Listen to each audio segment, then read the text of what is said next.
of the evening is our salute to the American flag. I pledge allegiance to the flag of the United States of America and to the republic for which it stands, one nation, under God, indivisible, with liberty and justice for all.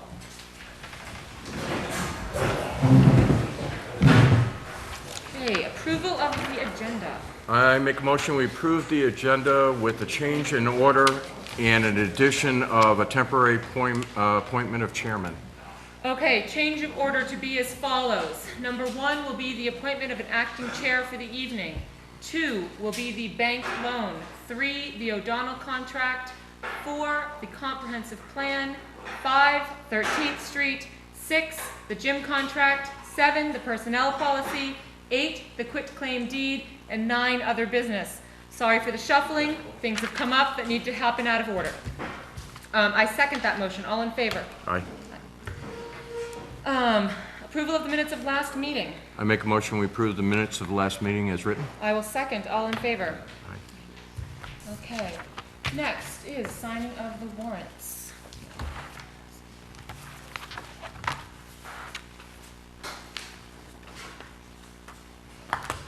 Is there just the one in here? I believe so. Yep.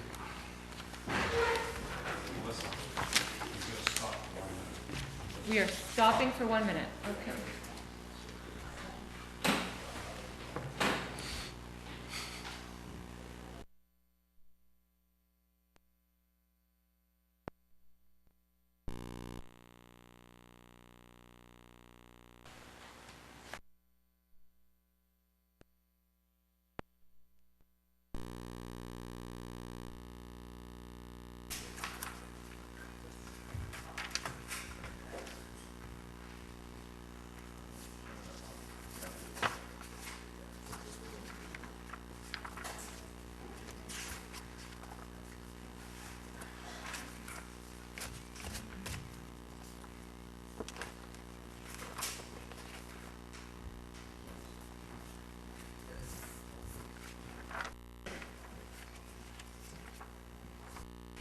Take the gym contract off. Okay.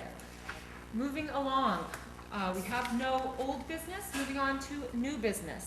I make a motion to appoint Larissa Crockett as acting chairman for the purposes of this meeting and the purpose of signing the commercial note and all additional documents pertaining to the tax equalization note. Well, second. All in favor? Aye. She is after the notes. All right. Next item on the agenda, Ms. Lorraine, is signing of the bank contract, bank loan. I make a motion we sign the contract for tax equalization appraisal program and related services of and for the town of Acton, Maine. I will second, and this is for the money that we approved at town meeting on Monday for the revaluation of the town. Oops, that's the wrong one. No, it's This one. okay, this one. Oh, no. No, that's the bank one. This is the, Jennifer, please. I read the wrong one. motion was on this one, so he needs to make a separate motion for this one. Okay. We're gonna back up for a second. I got the wrong one. Just the commercial note. Okay. I got that. I make a motion, we sign the commercial note for the payment for the equalization program. I will second. All in favor? Aye.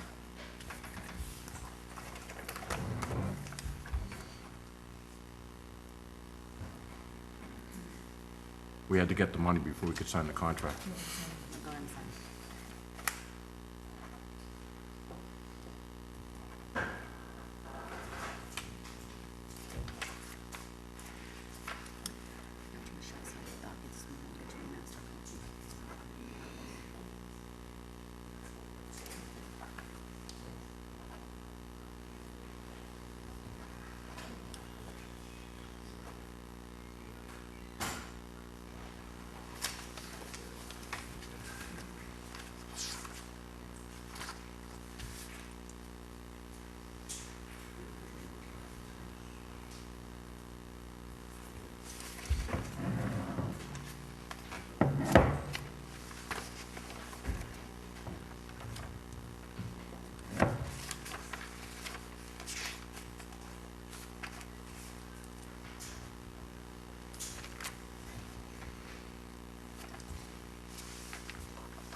make a motion, we sign the contract for tax equalization appraisal program and related services for and for the town of Acton. This is the O'Donnell contract. I will second. All in favor?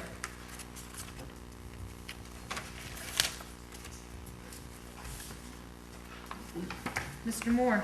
Did you incorporate a request for a performance bond for this company in this contract? No, I do Well, not. for believe- $160,000, we're just giving a person free rein to go ahead without any sort of guarantees.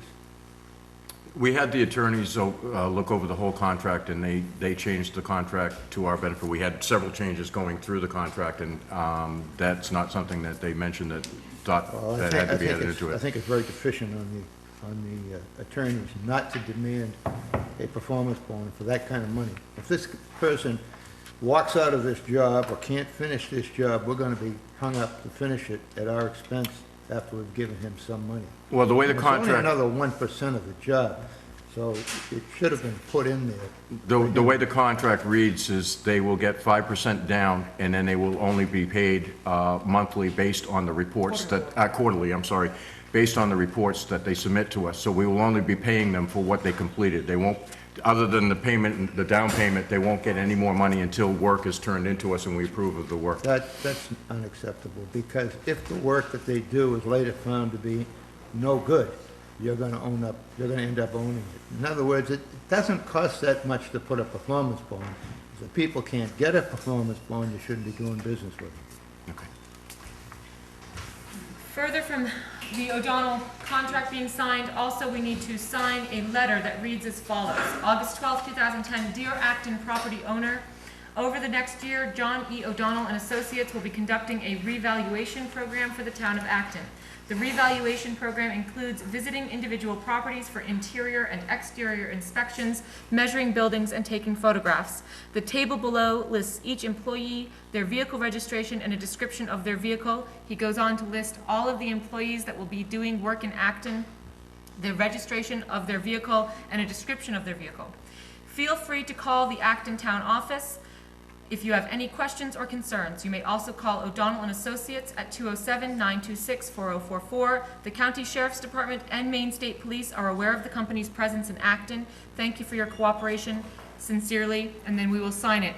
The state police and the county police will be getting the same letter listing all of the employees' names and the registration plates. So, and this letter will be going out to all property owners in the town of Acton, so that when someone arrives at your door and they say that they are from O'Donnell's to be inspecting your property, you will first off know that you should be expecting them, but if they are not one of the names that's listed on here and they are not driving one of the vehicles that's listed on here, you will know to not let them in, okay? So I'll entertain a motion to sign this letter. I make a motion, we sign the O'Donnell letter. I will second. All in favor? Aye. Mr. Hodgson? On the issue of that performance bond, did you ask your lawyer about putting a performance bond as a condition of this contract? No. May I ask why, since the Warrant and Finance Committee recommended it? Was it put into the request for proposals? Wasn't put into what? Was it put into the request for proposals when they put it out? Because I wasn't involved in that. When they put out the request for proposals, was there a requirement of a performance bond? And all of this was done prior. No, I'm asking a question. Do you know if when they put out the request for proposals, prior to us getting any of the No, because bids? Warrant and Finance wasn't consulted prior to that, Okay. as they should have been. All right. If our next people are ready. All right, we will go out of order and we will go on to the to 13th Street plowing situation. It was, Ted and I attended the 13th Street Road Association meeting about a month ago, and it was brought up the question of, will the town be plowing 13th Street again? And for those of you who are not aware of the oddity that is the 13th Street and Covewood situation, we have a town road, Covewood Drive, that comes off of 13th Street, which is a private road. There is no other access to Covewood Drive other than 13th Street. And last year, this board voted to plow 13th Street up to Covewood Drive so that emergency vehicles could have guaranteed passage, etc. 13th Street inquired, will that vote be taking place again this year, and how can we make it so that we're not waiting each year to find out if we're going to be plowed by the town or not.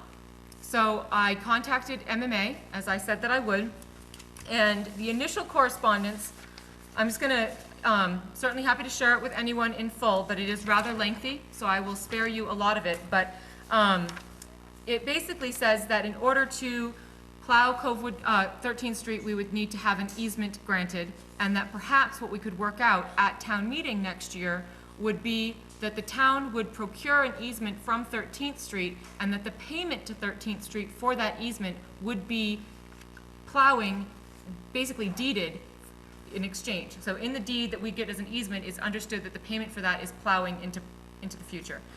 She finishes her statement with, I don't know on what basis the board voted to plow 13th Street last year. Did the board receive a legal opinion that it could justify plowing 13th on the basis of needed access to Covewood? And the answer to that is no. As I said above, I think the town needs to acquire limited access rights by easement or license in order to use 13th Street as access to Covewood. I don't think the select board has independent authority to vote to use and plow 13th Street, regardless of whether they try to take one vote or whether they vote to do it annually. Nor do I think the town meeting could vote annually or at one time to authorize the plowing of 13th Street, except as she outlined above. So we have this correspondence, and I'm speaking to Lorraine, who is an excellent point of reference for all things historical. And she said, well, we own property on Covewood Drive as a town, and in that property, we are granted deeded rights to 13th Street. So today, we pulled up the deed from the Registry of Deeds, and this is the deed. It is Book 9048, page 042, and it is between Albert R. LaValle, Inc., and the town of Acton, and it is dated September 9th, 1998.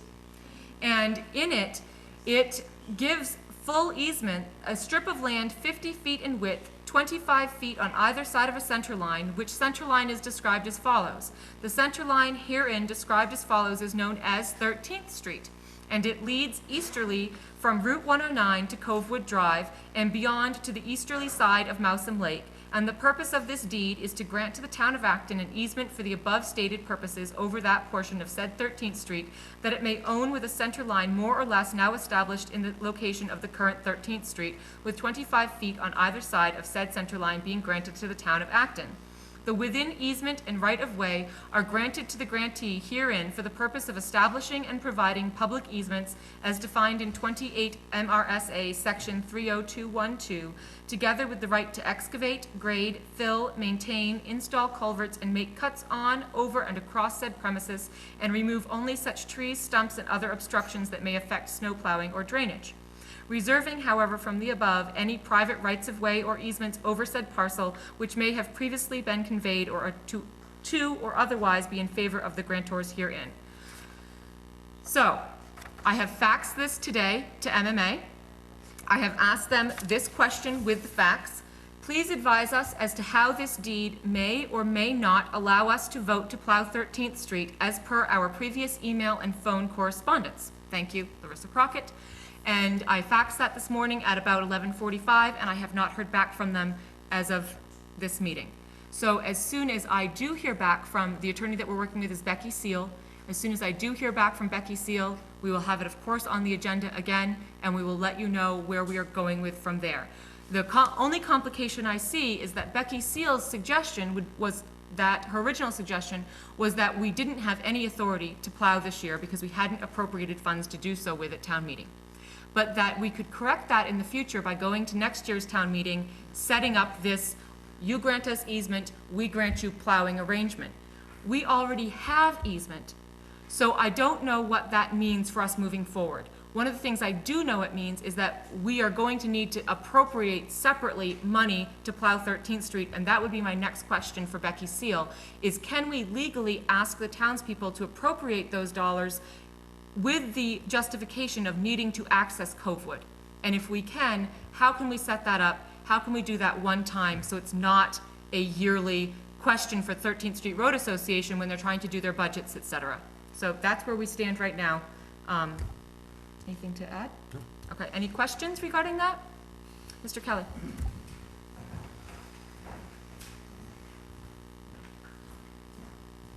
Jack Kelly, 13th Street Road Commissioner. My question is, that land that you're talking about now belongs to Northwood Lands LLC.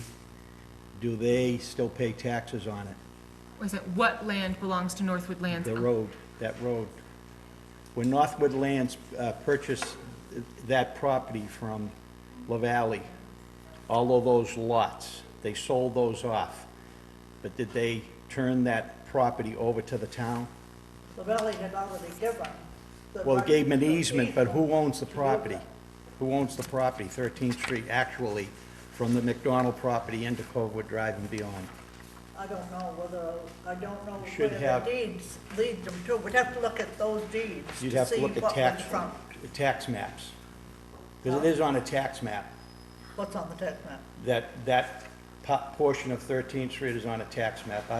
If you go to Yeah, maps but I online. said, what, do the people's deeds go to the center of the road? No. Or do they No. a No. certain distance back from the road? So we're trying to find, so So can you we repeat would your still question have for to me? There's just a section of the road that's owned by, that they kept ownership of and It's gave not- everybody Northwood easement? Lands LLC was, you know, they were the real estate tax was to them, okay? It's from the McDonald property in. So you're talking about the actual physical 13th Street you Correct. feel is owned by Northwood Lands LLC? It was. It It was. was. So we need to find, and what But that year do was- you think that happened? Larissa, that was originally LaValle land. Yeah, it happened That when was when original LaValle LaValle sold, land. when LaValle sold the LaValle had land. already given us the easement rights Okay. over that land before he sold the lots. Okay, I will to look into the deeds. Northwood. Because you may own it, you may own the Okay. road. I don't think we own it, but we do have the easement rights for that. So. Any other questions? If they're not ready, we got this insurance one. Okay, are you guys ready? Okay. Moving on then to the next item on our agenda is going to be going back to number 4, and before they start, we have a comp plan update. Further conversations with MMA. It has been a busy week between email and phone. In the zoning ordinance, and this was brought to my attention yesterday when I was meeting with Ken Paul, in section 1.7 of the, and this is not proposed language, this has been in existence for a while. It's 1.7 titled Amendment. Any amendment to this ordinance may only be adopted by a majority vote at a special or regular town meeting. This is the first sentence in section 1.7. Talked to MMA about this. They said that that language is fairly straightforward and clear, which means that our original plan of voting on the proposed amendments to the ordinance by referendum do not stand with our ordinance that we currently have, which makes it very clear that we may only do that at a town meeting. That being said, we are looking to have that town meeting this winter so that we can in fact wrap this up. We cannot do so in November in good faith, in my opinion, because it is hunting season and holding a town meeting on a Saturday in November is not going to make many people happy. So that is not going to be a good choice.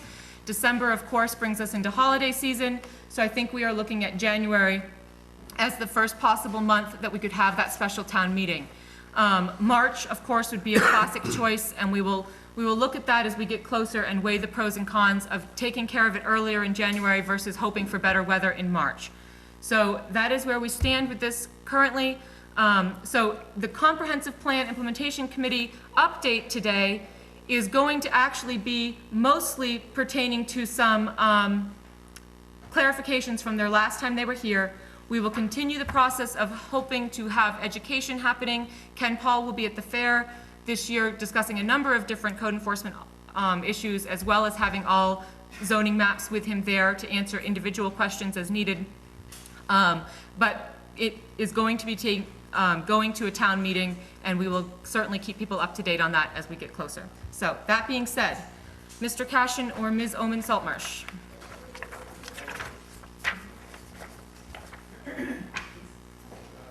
name is Tom Cashin. I'm the chair of the little comp plan committee group. And I first would like Lorraine's help, maybe in Are you just... going to talk on this? Yes. Very briefly, I want to pass out some papers we were remiss in not sharing with you last time. There's about 20 copies. There's section 1 and 2, Lorraine, is that correct? Yes. Yeah. And then here's another document.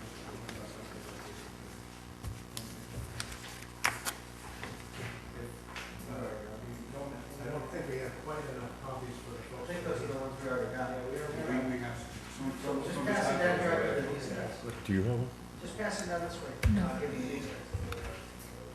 Could you get one for us? We don't have one. These we don't have. Which are you missing, Ken? We don't have either one. One copy will be fine. We can share. Yeah. And someone will have to share with their spouse the other document is this name. Just every other person takes one. They got enough for the guy that the other day. Only need one It's for this interesting one. that two finals can be. Thank you, Scott. Oh, thanks. Not that one, the other. Other sheets, yeah. Thank you. Life in Acton, Maine. It's a busy place.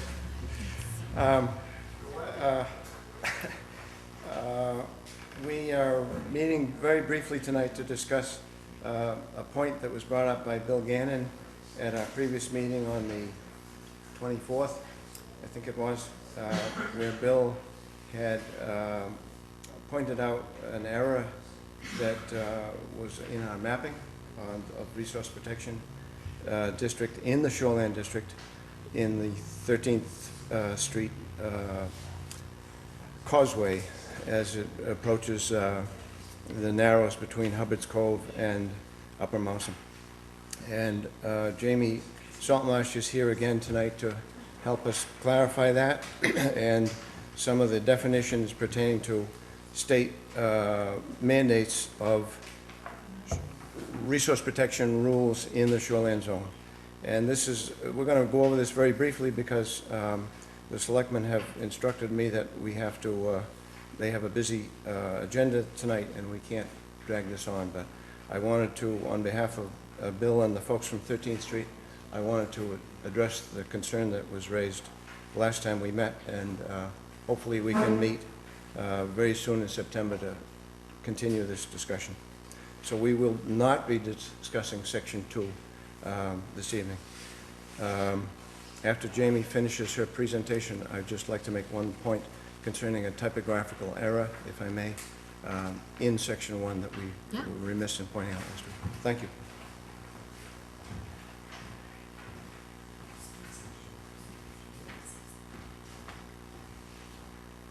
Good evening. I'm supposed to be at home with my foot elevated. I have an infected wasp sting, but here I am. And I'll go elevated as soon as I get home. So I'm here to make this as brief as possible, but explain to you all about this crazy shoreline zoning sort of policy. I will do my best. I've given you some handouts. It's one of the more complicated things to understand about shoreline zoning. I will do my best. I can't guarantee that you're going to walk out of here knowing what I'm talking about, but I will do my best. And it's taken me a long time just working in shoreline zoning for a long time to even kind of understand it.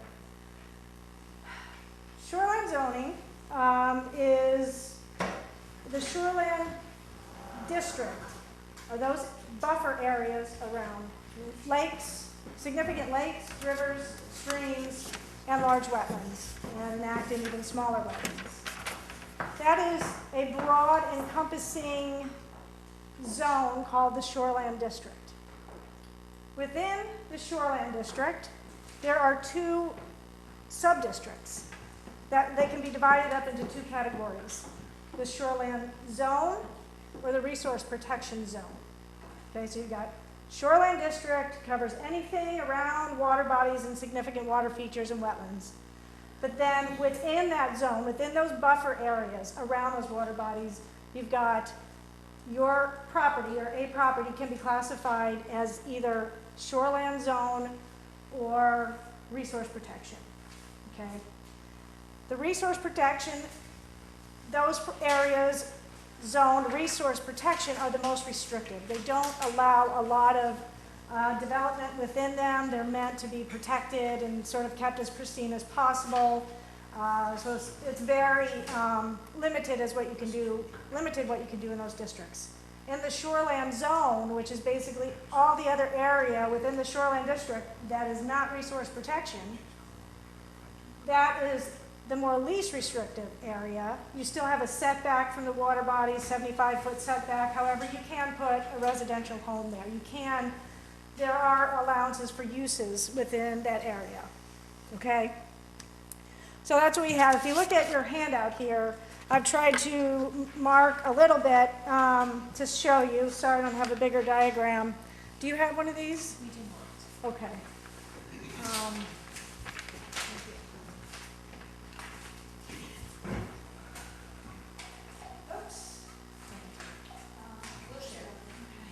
So if you look at the top, and I can try to point out here as well. Well, look at this top diagram for a moment. This blue line here represents the edge of a water body. So that's all some kind of lake or river or wetland. From the edge, you know, the spring high tide line of this water body, in general, for a distance of 250 feet, is the Shoreland District, okay? So from the edge of the water, 250 feet out, that's this broad Shoreland District. Now within that Shoreland District, you can have resource protection areas, and I've indicated that with this yellow line. This yellow line within the Shoreland District is, I happen to put a steep slope area up here. And DEP regulations say if you have steep slopes of 20% or greater for more than an area of 2 acres within the Shoreland District, then that area should be classified as resource protection because it can create a lot of erosion. If there's development, it just has more, there's more ability for it to negatively impact the water feature if it is developed due to its slope. So I have indicated sort of this yellow line. So within the shoreline, within this area, anything within these yellow lines would be considered resource protection, and anything outside of the yellow line up to the water's edge and up to this 250-foot buffer line, that would be shoreland zone. So most restrictive in here, least restrictive out there. So that's how the Shoreland District gets chopped up into different pieces based on what's there, and there's a lot of analysis that goes into this mapping. So those are the broad concepts. So moving on, DEP has an unwritten policy. Well, it might be written somewhere, but it's not in the DEP regulations for shoreland zoning. And they've come up with their sort of policy that says, and that's what all is down here, all the text, and we've actually expanded on it to try to help make it a little more clear. So we would be suggesting a change to the ordinance. We thought the way we have it written would clarify it somewhat. And the summary is that DEP allows areas within resource protection, within the large shoreland district, if it is a developed area, and I'll put that in quotes because this is the definition of developed, of a developed area according to DEP's policy. If there's a already existing developed area within the resource protection district, then that, instead of making all those homes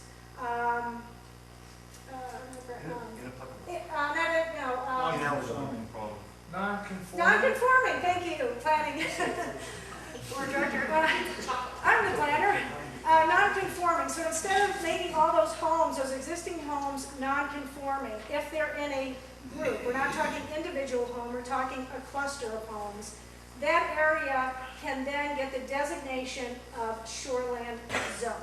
It can get a less restrictive definition of shoreland zone.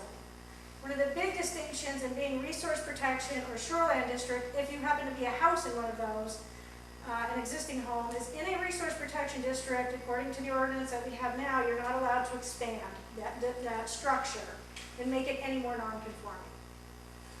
However, if your property is in shoreland zone, there is an allowance for a 30% expansion over the lifetime of the structure.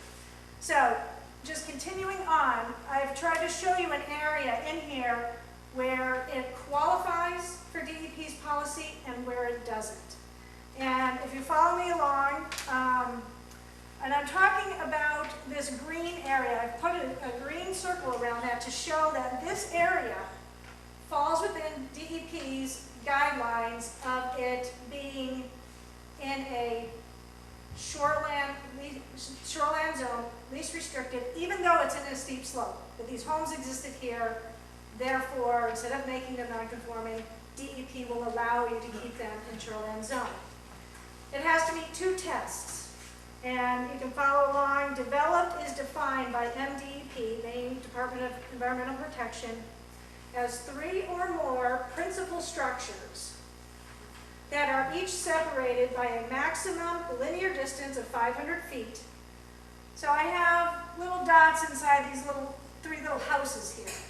And the distance between those is not scaled, but I put them at 475 feet, that these homes are separated from each other, and there's 3 of them.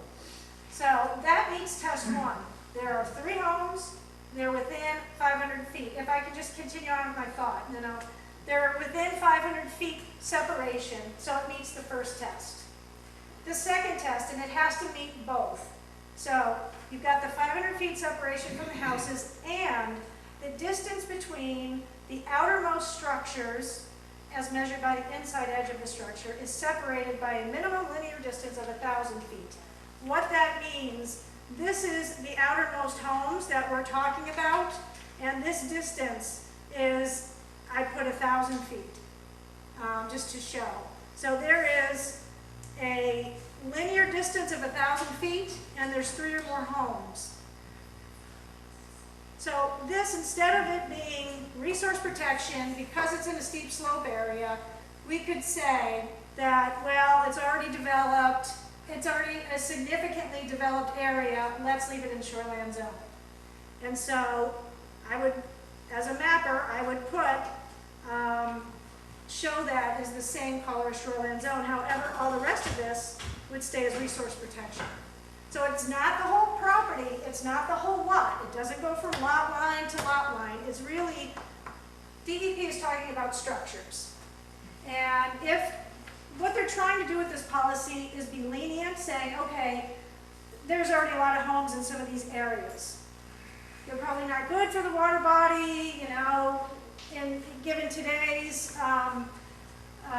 knowledge, probably they wouldn't be allowed, but they're there. So let's just go ahead and make them shoreland zone. And why they won't allow each individual house or houses spread kind of far apart, or houses grouped but for a small section, is that would be considered spot zoning. And that's a term in planning, in land use, and spot zoning is illegal. Spot zoning is just making little zones to protect individual houses. So by doing this policy, DEP is saying we're not doing spot zoning, but we are recognizing developed areas. And this makes up more than an area than just a little house or 2 houses. So, just to finish up, these 2 houses on the end, you can see I put a distance of 600 feet. So that house doesn't get in there. It's not within a distance of 500 feet, so it doesn't even meet the first test. And then even though this house, the house on the very outside, there's only a distance of 200 feet, well, that meets test number 1, but it doesn't meet test number 2. That is not 1,000 feet distance.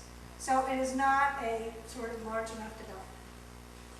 That's the concept that we're working under here. Now, there is no magic way to determine all of those, well, there is a magic way, but it's not a perfect way. It's magic, but not perfect, of how to determine where those areas exist. And I will qualify that all of the stuff that I'm showing you here, where's resource protection, did not change at all in this book, in this new edition of the zoning ordinance. The only difference, and I've said this at many meetings, and I keep saying it, the only difference is we can map these things now. We could never map steep slopes before. We could never map 2-acre forested wetlands within the shoreland zone. There were things that could not be mapped. So really, if your property is shown as resource protection now, it always was, it may not have been enforced because it's hard to determine that, just for a code officer to eyeball that. But we have the ability to map it, so now it's on your map. So, the way we figured this out is that I'm a planner, but I also do mapping, and we have aerial photos for your entire town. These only go back to 2003. The southernmost portion of Acton goes to 2007, but these are 2003 photos. And we overlay all the shoreland lines and districts over there. And those areas that were steep slopes or in the floodplain or the two other things that qualify for resource protection, I spent sort of days zooming in and out of these properties and looking for rooftops. And then using my mapping tool to measure. So I will say that there's definitely some judgment here. But I've run it by the committee. We looked at this whole thing maybe 2 years ago when we were looking at steep slope issues. And so I've gone back and looked at some, and I have made some changes. And in particular, this area here, this 13th Street, but before I get to that, this is a real-life situation of an area that does not meet the DEP test, even though if you look at it, you think it would. The best I can determine, there's houses buried in here, and some lots are more woody than others. These photos are usually taken in the spring so that there's not a lot of leaf, but if there's a lot of pines, you can't see. So you just kind of have to use your judgment to see where these houses are. And I say there's houses from here to here. And they're within 500 feet distance. They're pretty tightly grouped together. And you'd say, wow, that's a developed area. It doesn't, it's only about 800 feet from here to here. So it doesn't meet the second test. So therefore, all those homes are still a resource protection. It's got to meet both. So that's just a real life example of where it didn't meet. This is an example of where it does meet. You can see all these homes, and it strings all the way out for well more than 1,000 feet distance. And these homes are within 500 feet of each other. Okay, so this is an example where I would say to the committee or to the town, this qualifies as an area to be shoreline zone, less restrictive, even though it's in a steep slope area.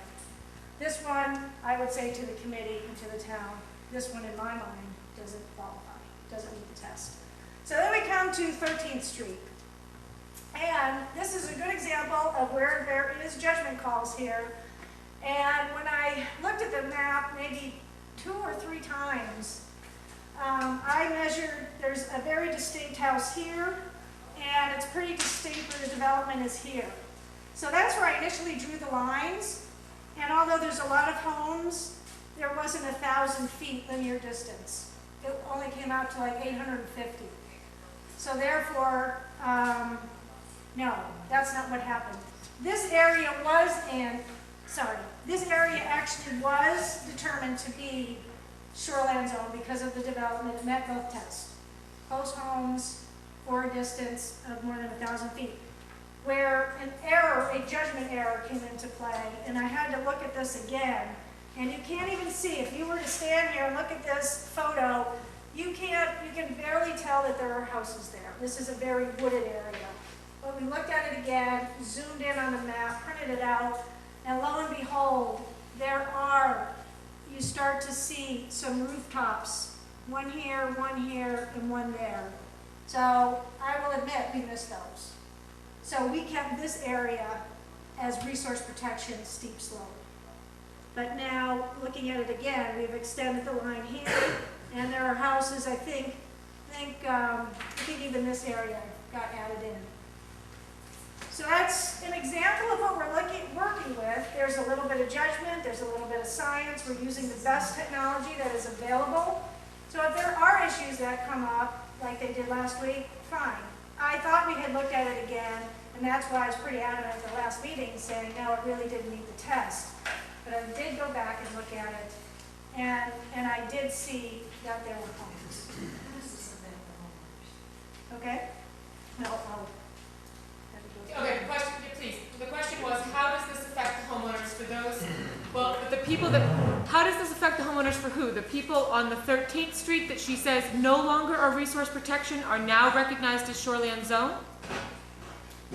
Well, basically, this yellow line all around here is a designated area of steep slope. This is a very steep slope area, but there's a lot of homes. So, if you look at DEP, I'm getting there, if you look at DEP regulations, it would say steep slope, resource protection, no expansion allowed, very limited uses that could be allowed there, could be added onto there. But since we now say this area meets their policy of the two tests, this area here in the pink, and it's not necessarily all the lots, we're talking the principal structures within those areas, that they are now recommend that they be classified shoreland zone, where it's less restrictive, meaning you can expand. You can put that porch on or add that extra room addition. You have 30% that's allowed to be expanded over the life of the structure. So, I mean, it's not a huge thing, but, you know, it is, I know, you know, land is you know, limited there around the lake. So that 30% expansion is, you know, usually means a lot to some of the property owners. So that's, and there's a couple other things about being in shoreland zone. Can't think of them, but that's the bigger one. I believe the question that Donna was really trying to ask, does Okay. that mean that all of the homes, since it's every single foot of that road, all the way from where Covewood comes, all the way down to the very end where Hubbard Cove intervenes, there's not a house in that area that's not less than 500 feet apart. Okay, all right, okay. So is And every that's single- a good point, and let me clarify this. The rest of this is already in shoreland zone. Right, so your Okay, answer it's already- is that the all of whole this thing is already shoreline zone, is that's in what I want to shoreline know. zone, because it's not steep, it's not in a wetland, it's not in any, so these already were shoreline zone. We're only looking at this area that is designated steep slope and Right. could be resource protection. And then looking at it again, the houses are there, you know. So that whole area Yeah, is basically so- now so shoreline now, zone. yes. That's what it should be, thank you. Uh-huh. Thank you for re-looking at it, Yeah, and like I said, I looked at it like twice, but it took me a couple times to actually go through and distinguish. So that's what we're working, there is no other way to make this determination. So what I've been working on, we'll go over it in another meeting, is I've looked at all the areas, I've got maps for all the other segments to show where the committee and our judgment is about where these areas should stay resource protection or where they shouldn't. And those will be available, because I can make maps of all the different areas, which we have never done. And I would also say, in the final end, this is really DEP's policy, that in the end, you know, they can make the final determination. Maybe my judgment's not even right. You know, so that's where it's at. It's how it works. Thank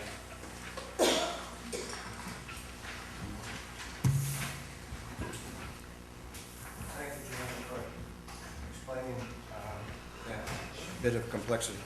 I just wanted to revisit two or three points that we looked at the last time we met. In the handout that you received tonight on page 4, item number 1.4.4, there's a typographical error in the last clause that's underlined where it says, "but shall be no less than 15 feet," that should read, "but shall be no less than 10 feet," in order to have it in conformity with two other sections that were changed at Kenny Paul's recommendation. And I'll have to lead you to two sections that you do not have in your hand, but I'll read them quickly. These would be in the Shoreland District and the Little Ossipee River District, where it states setback from side and rear lot lines 25 feet, that's new lots, 10 feet on undersized lots of records. That pertains to both sections, and this typo that I'm pointing out to you is merely to get it in conformity to the body of the text in the document. Okay? We have worked as close as we could, as time permitted, and as Kenny's schedule permitted, with Kenny Paul, and we will hopefully continue to do so to produce a workable document for the town for hopefully a March town meeting. Thank you, folks. On that same note, with working with Mr. Paul and the resource protection districts, is there a way to help Jamie's efforts be more exact? Is there a way to incorporate Mr. Paul's maps with her maps to pinpoint? Jamie and I were talking, and I asked Jen recently if there were tax maps that showed structure, and I came up empty on that. So that was going to be a cross-check for... I have a parcel map, overlay on these maps. It's not super accurate, but it does give you an indication that there's lots. But just because there's a lot doesn't mean there's a house, so. Kenny, do you have maps that show, that would work for overlay with Jamie, so that you would have maps that actually showed structures, but no, like maps online that we use? Would those be able to overlay? Those would be the easiest to start with. There is going to be some inaccuracies to it, but that would be a good starting base for us. And you guys can work together on that to help? Do it. Great. It would, help the people being familiar with the area to say, yeah, you missed this house, it's buried under the trees, you can't see it, Yeah. it's there. Okay. And that's what we're kind of struggling with. And that's probably why it's a good thing that we're moving this into the future for the town's consideration, because points like this that have a level of complexity can be addressed properly to the satisfaction of the voters. Great. Okay. Thank you, sir. Thank you, folks. All right. Let's do this insurance one. Moving forward, on to the next one is, you want to do that Insurance, before yeah, the- yeah. Oh, okay, we're currently adding a quick item on. Want to insert, what to put that in other business then, since it's not on the agenda? Okay. Okay, actually, we're gonna go to the gym contract. So, on May 20th, Gail Boisvert came in with some proposed changes to the contract that people that use the gym sign, and she was going to send us a final draft of what those proposed changes would look like. And so this is a housekeeping matter. We have that final draft, and we just need to kind of vote to adopt it as the gym membership form and contract. And the change was that children under the age of 14 are not allowed in the gym. Before, it was age of 16, but we wanted it to be open to all firefighters, including our junior firefighters, and you are able to become a junior firefighter at age 14, or junior rescue. So that was the major change. Also in the changes was that because the gym was originally there to support the firefighters and rescue and their families, that they no longer are required to pay gym membership dues, that the gym was supposed to be there. That's the grant was originally provided to provide them with a free gym experience, and also that the senior citizens would be at 50% off as well. So, those are the changes. I make a motion, we accept the gym contract as written. I will second. All in favor? Aye. Okay, so done. Next one is a personnel policy. Just a couple small changes in the personnel policy, and they are as follows. In the section 18, grievance procedures, should an employee feel aggrieved concerning the interpretation, meaning, or application by the town of any provisions of the town's personnel rules, regulations, and policies, or the terms of employment within 5 working days from the incident, he or she shall submit the details of such grievance in writing to their immediate supervisor being, and then this is the new language, a department head, and then returning to old language, or the Board of Selectmen, and within 30 calendar days thereafter, new language being the department head or the Board of Selectmen shall meet with the employee for the purpose of discussing the grievance. So that is new wording, and then there is one other place that the word department head was paired with, oh no, the last part was in section 6, part C, new language saying overtime must be approved prior to being worked by the immediate supervisor or department head. So those are the changes to the personnel policy that are being proposed. I make a motion, we accept the personnel policy as written. I will second. All in favor?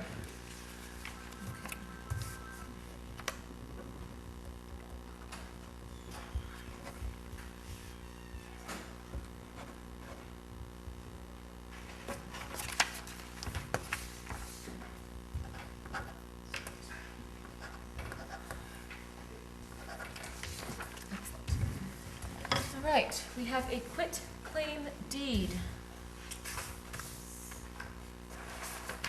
for the property, the inhabitants of the municipality of Acton, a body corporate and politic located at 35 H Road in Acton, Maine, York, County of York and State of Maine, for consideration paid, released to Mark J. Evans with a mailing address of 35 Riverview Road, Gloucester, Mass. 01930. A certain lot or parcel in the town of Acton, County of York and State of Maine, depicted on the town of Acton property maps as map 143, lot 20, said parcel being located on 13th Street in Acton, Maine. This property was tax acquired by the town of Acton in 120906 by virtue of the expired lien to Frank and Rose Remick, recorded in book 14881, page 0813 in the York County Registry of Deeds in Alfred, Maine. The said inhabitants of the municipality of Acton have caused this instrument to be signed in its corporate name by Anthony Cogliandro, Larissa Crockett, and Theodore Kryzak. Its Board of Selectmen duly authorized this 12th day of August 2010. I make a motion, we sign the quitclaim deed. I will second. All in favor? Aye. And Lorraine, do you want to witness us? No, I'm gonna notarize it. Ask someone else to come up and witness your signature. Would you like to be a witness? Larry. Oh, Jack. Jack's Okay, gonna come Jack. witness.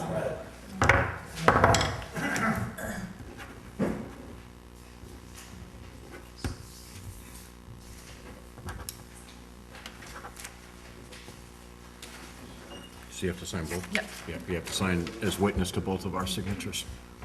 Yep.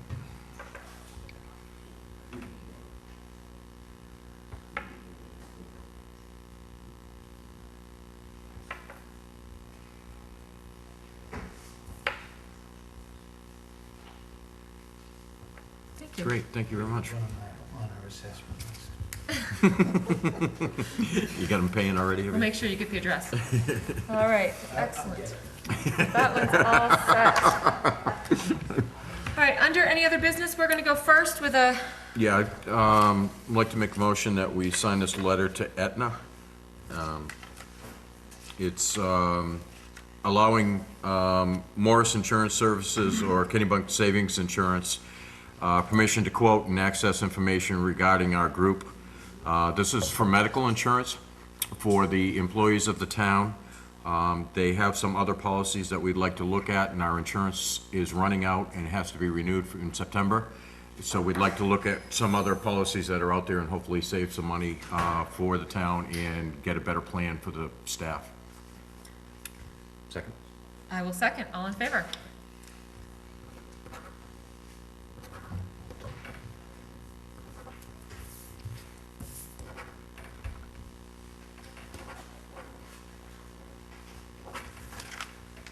All right, any other business?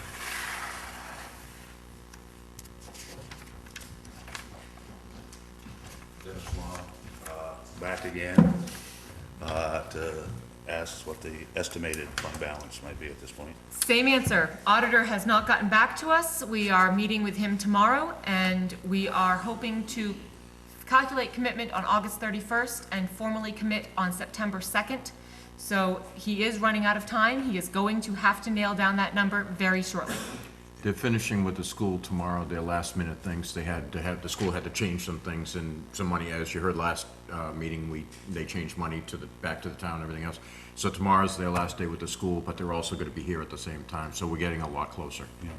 You understand that I've been asking for an estimated balance, not an actual. And the auditor is refusing to give us an estimate because he does not wish to give us a number that he cannot support. I mean, your treasurer can do that. Our treasurer does not wish to do so until she has heard from the auditor what the auditor feels it is.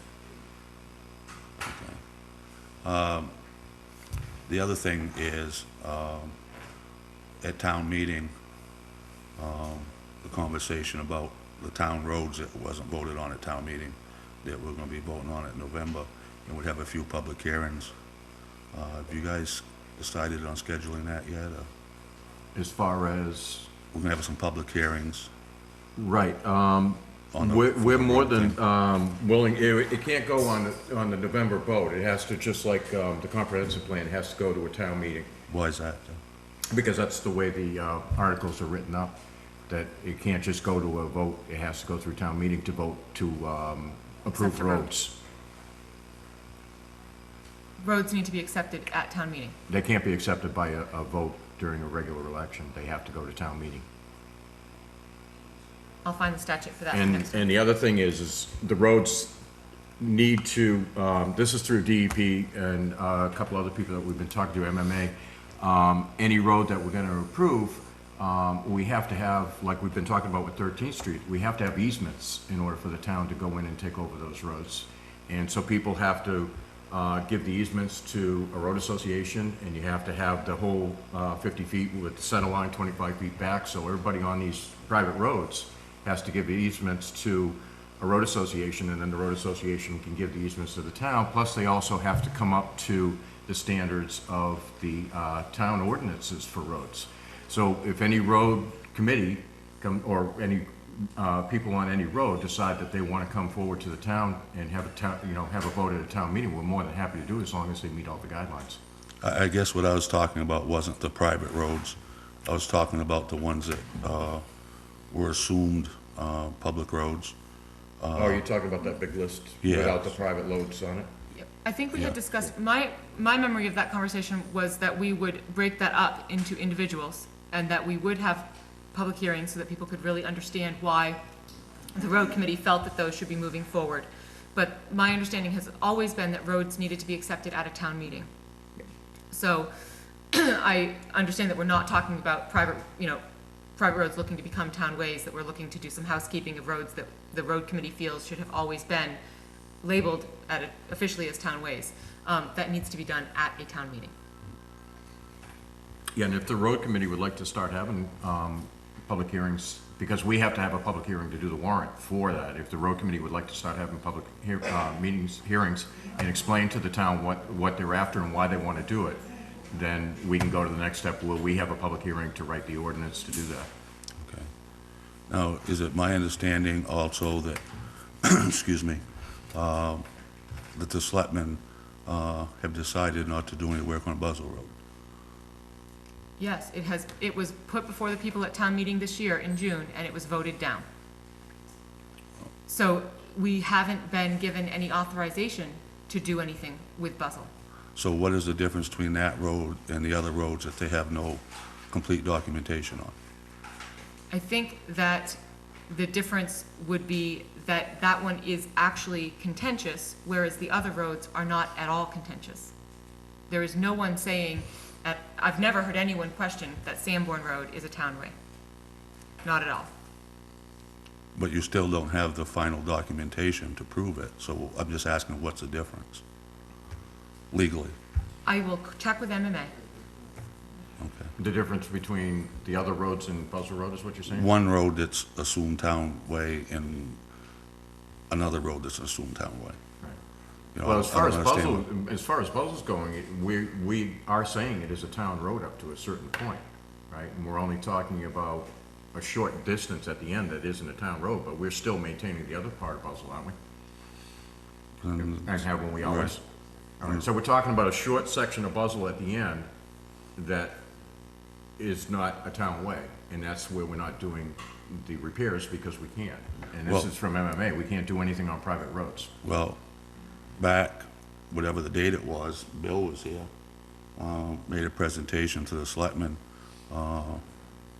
Yeah, he did. He As a- gave us a as a lot of road paperwork on committee. Buzzell Road, and he explained to me what he was thinking. And, no, but prior, again- before you were here, Ted. Oh, before I was here, okay. And all three selectmen agreed that that was a town road to the bottom of the hill. No, it was a 2-to-1 vote, actually. And, You come up here if you need. I just, you know, how is it gonna be settled? Buzzell Road? It needs to be settled at town meeting, Any of and it. it needs to be done with public hearings prior to town meeting, where people like Mr. Gannon, who have done all the research, can come before the townspeople, can show them why this is being said, and it needs to be its own separate warrant article, so that it can be voted on and discussed and debated as an individual road, with the public hearings educating people ahead of time to back up what's being said.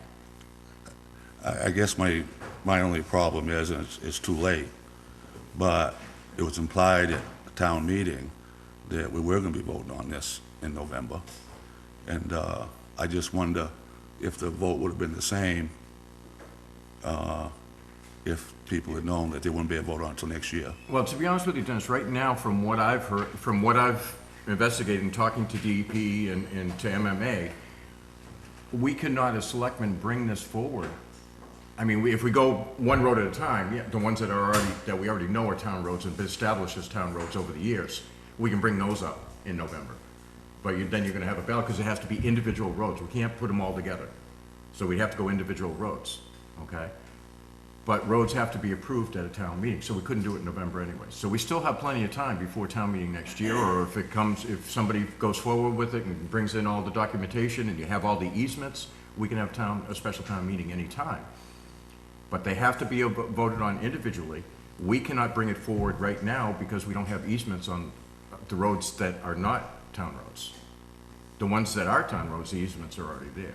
No, not Yeah. the, no, not Yeah, the, they're in- not the ones, if you don't have documentation all the way through, to the county commissioners, that, you know, that, all right, the town accepted the road, but then if it wasn't followed through with, and you don't have the final documentation, then it was never officially a town road. Okay, so then what we have to do is we have to bring them up individually at next year's town meeting and let the town vote whether French Street is still a town road, whether Sanborn. Sanborn is still a town road, if that's what you're saying. But we Right, have like to French do it Street, for individually, and example. we have to have hearings and talk about each and every one, why we need to do it, show them the documentation, let people ask questions. But like French Street, for example, is an assumed easement. Mm-hmm. You know, there isn't like, any piece of paper saying you got a 50-foot easement down through there, or a 35-foot easement, or anything like that. It's an assumed easement, where there is no record. Right. I don't know, I just question whether the vote would have been the same at town meeting if people had realized it would have been another year. That's all. Thank you. Thank you.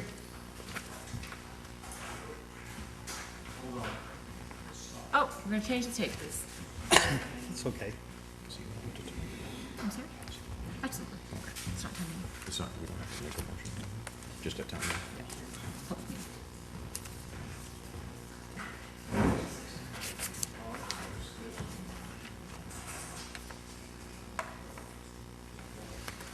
How come I always get interrupted when I get up to speak? You're the cable guy. You're in charge of this? I know, I'm doing this to myself now.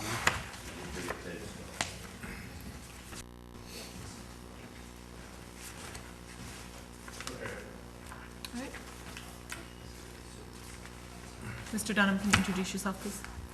Scott Dunham.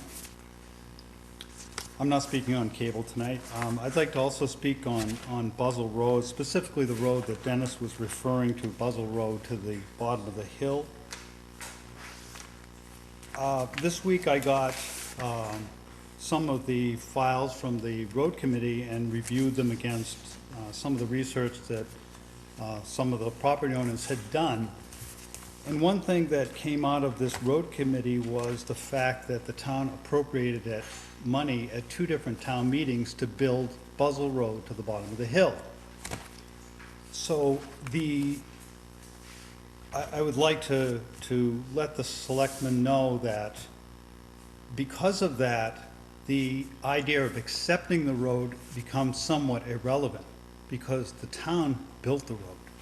Now that that's an established fact, it brings other state law into play, which, and I did verify this with the Attorney General in the state of Maine and also the legal department at Maine DOT.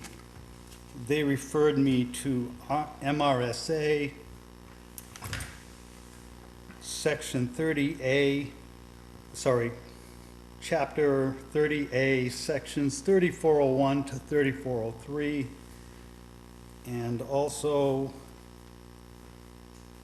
Section 3251, which I believe is in 38. Chapter 23.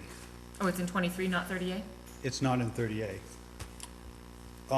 They explained to me that this is a very complicated issue. There's a lot of different laws that come into play, but basically the bottom line is the town is mandated by state law to maintain these structures that it establishes.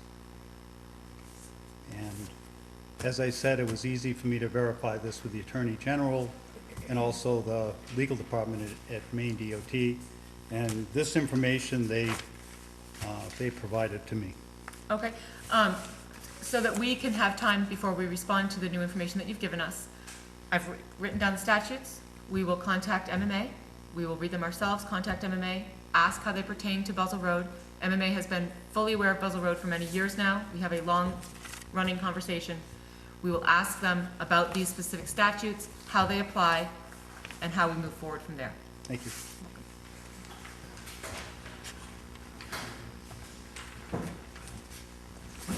Barbara Seeker. I would like to address something about the cable. For several months now, I know we've had the capability of being live. And since Brian is already running this part of it every week, why can't we be live instead of getting... Right now, we're seeing May 27th. What relevance does that have to anything that's going on now? Brian, would you like to answer that question about whether or not we can be live? Or Scott, would you like to answer that question about whether or not we can be live?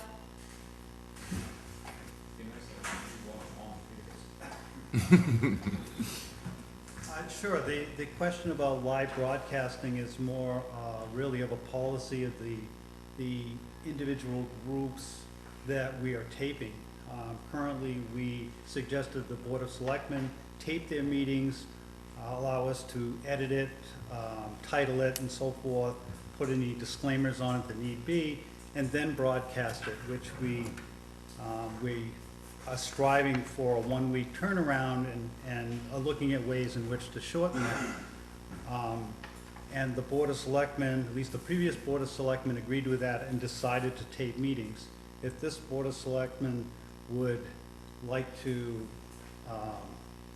do live broadcasting, I think that's an appropriate topic, and as has been discussed, I think, before, we do have the capability to do a live feed out to Channel 26. So we're ready to go From live? this facility. I didn't say we were ready, I said that we have the capability to do it. Ready implies a lot of things, like accepting the responsibility of what might happen at this meeting, and that would fall on the Board of Selectmen. So at this point, I would continue my recommendation that the Board of Selectmen do not, I guess, decide to do live broadcasting without taking some time to look at the issues involved in that and making an informed decision to go live as opposed to a less informed decision. But we do have the capability to do a live feed out to Channel 26. And as I said, to address Barbara's issue, we're looking at ways to streamline the workflow, which is to take the videotaping product and move it through a system to the point where it's scheduled and broadcast on Channel 26. Okay. I know everyone would like timely information, but there is a workflow that's going on, and it is very hard for us to keep up. We're faced with priority decisions all the time. Do we work on a selectmen's meeting? Do we work on a town meeting? Do we work on a public access content that comes in, for instance, like the candidates night? I know everyone wants to have this timely so that it can be, people are better informed, but unfortunately the reality is it takes us time to process this and I get all of that, Scott, I get all of that.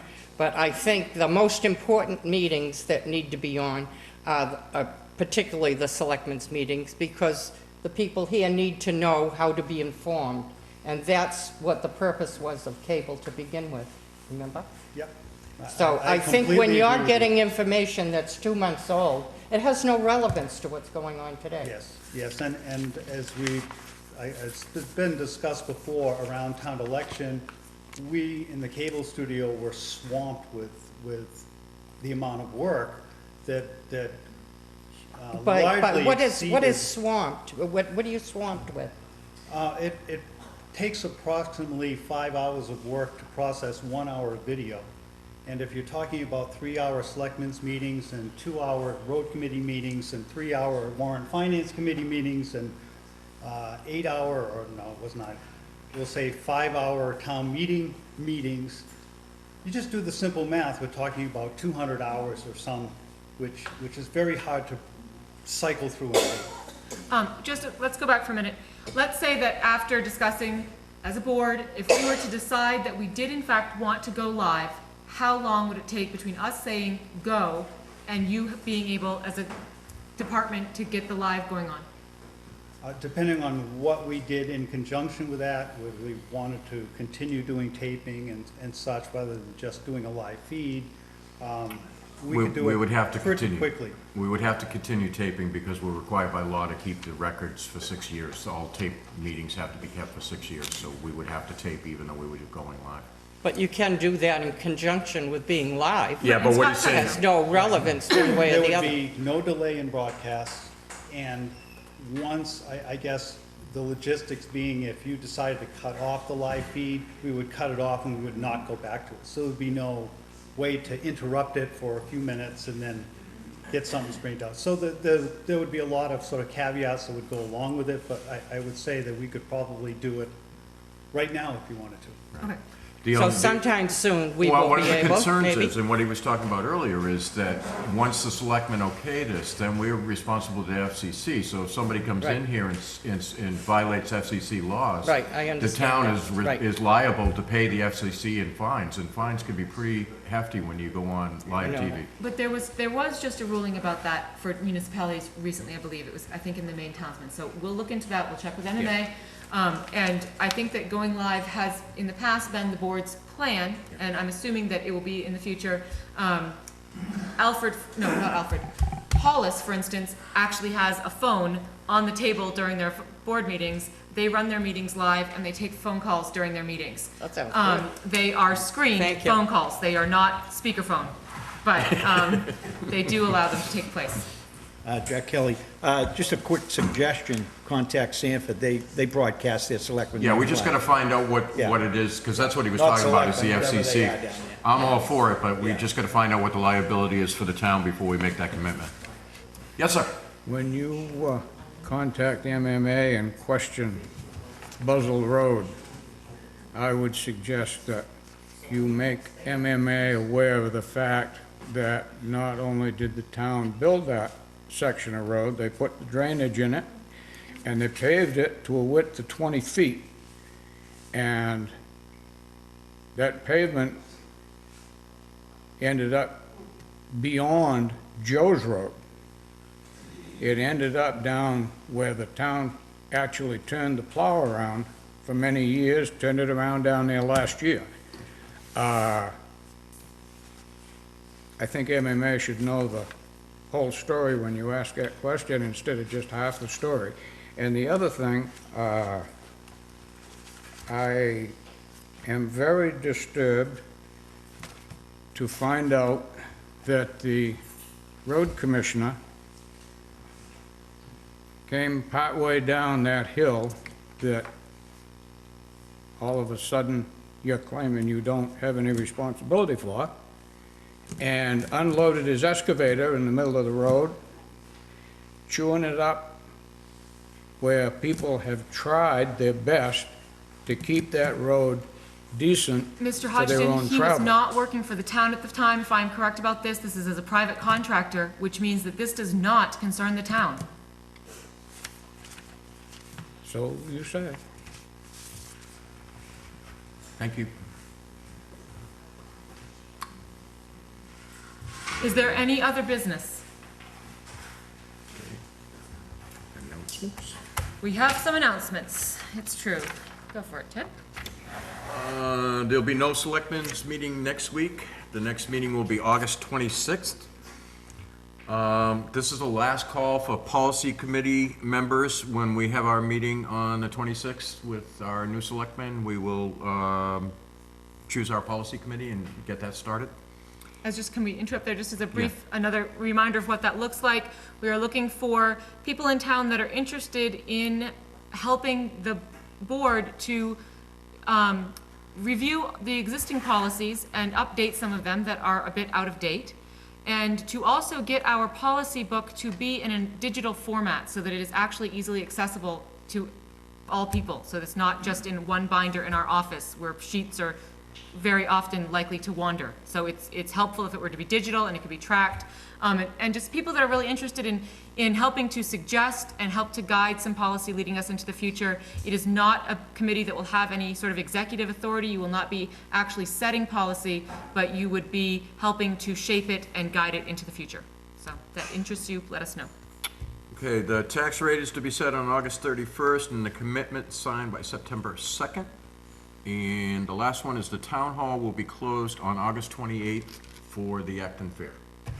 And pertaining to the Acton Fair, I'm still encouraging people to take a look at the fair book. You can access it online, actually. If you Google search, or however your search preferences are, Acton Fair in Maine, you'll get to their web link and you can look at the fair book and see all the different categories you can enter things into. And I did have somebody call and ask me about that and how they would go about that, and helped her to walk through that. So I was encouraged that somebody's watching and they actually are feeling inspired by the fair. So if you take...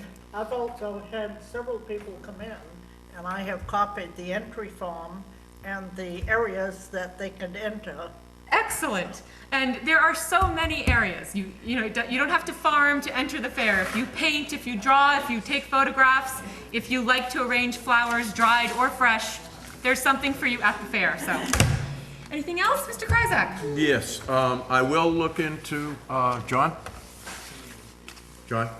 I will look into the performance bond. The contractor will not be signing until Monday. I don't see it as being an issue, but it was not included in the request for bids, so nobody put that into their contracts. We got 5 contracts and it wasn't there. I read through the contract again, it's not in there because we didn't ask for it ahead of time. But knowing the contractor and what we've been through this process, trying to get the money in, make it happen, I'm sure he'll have no problem doing that. My suggestion was, since you haven't signed the contract, you could adjust the amount of money to the cost of the bond. In other words, tell them, look, we want a bond now, and if it's gonna cost 1.5%, we'll adjust the contract accordingly. I make a motion, we adjourn? I will second that. All in favor? Aye.